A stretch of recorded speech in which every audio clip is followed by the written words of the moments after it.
Je veux saluer les responsables et élus de l'opposition comme de la majorité, pour qui les droits de l'homme ne sont pas à géométrie variable. Je veux rendre hommage, enfin et surtout au président de la République, et son implication chaleureuse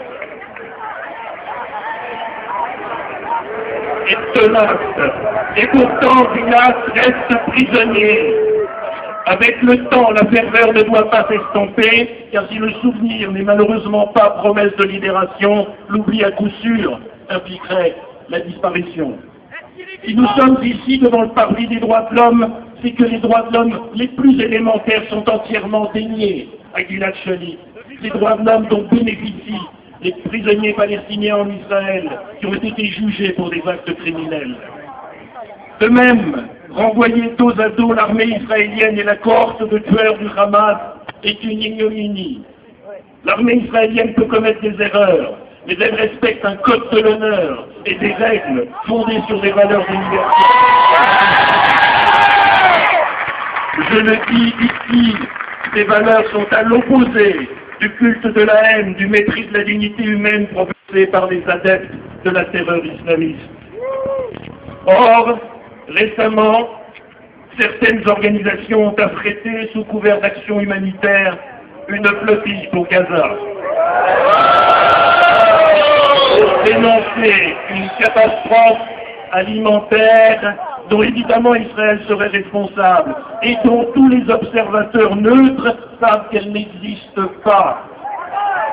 On aurait pu penser que ces organisations profiteraient au moins, comme elles en avaient été priées, pour faire de modestes demandes au Hamas en faveur de Gilad Shalit, de respecter un peu la loi internationale et d'autoriser les visites de la Croix-Rouge.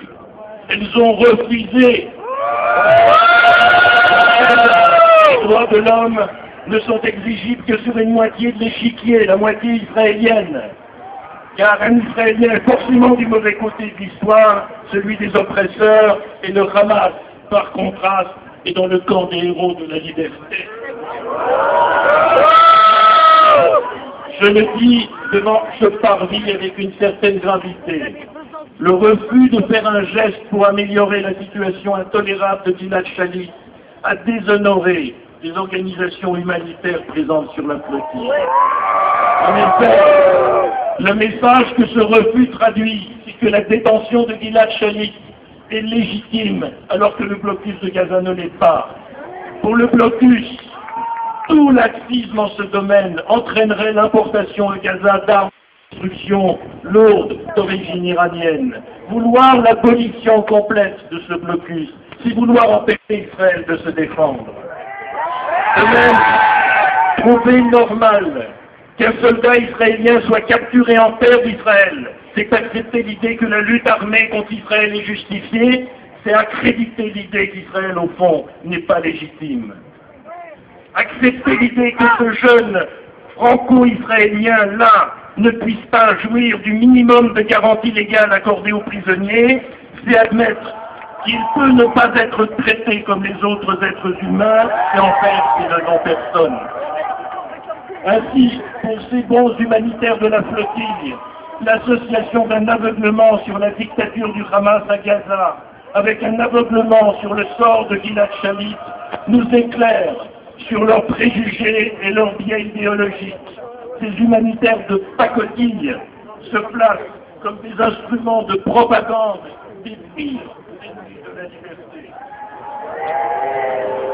Nous le savons tous, dans la flottille de Gaza, il n'y avait pas que de bons, naïfs et aveugles altermondialistes humanitaires, même dévoyés. Il y avait aussi de véritables terroristes islamistes qui à tuer ou à se faire tuer. Quand l'organisation turque IHH, sœur du Hamas, qui a prêté le bateau et qui a réservé le pont supérieur pour préparer l'embuscade et qualifié d'humanitaire, il s'agit d'un mensonge grotesque. Et là, le traitement de l'information, passé les 48 premières heures de sidération compréhensible, nous a laissé pantois.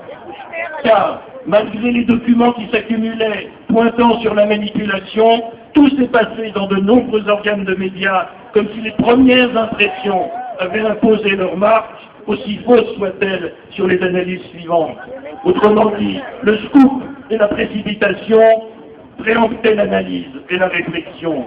Et les mots se cristallisaient alors même qu'on savait qu'ils ne correspondaient pas à la réalité. Et on a parlé d'État pirate, on a parlé de on a parlé de crimes sans parallèle.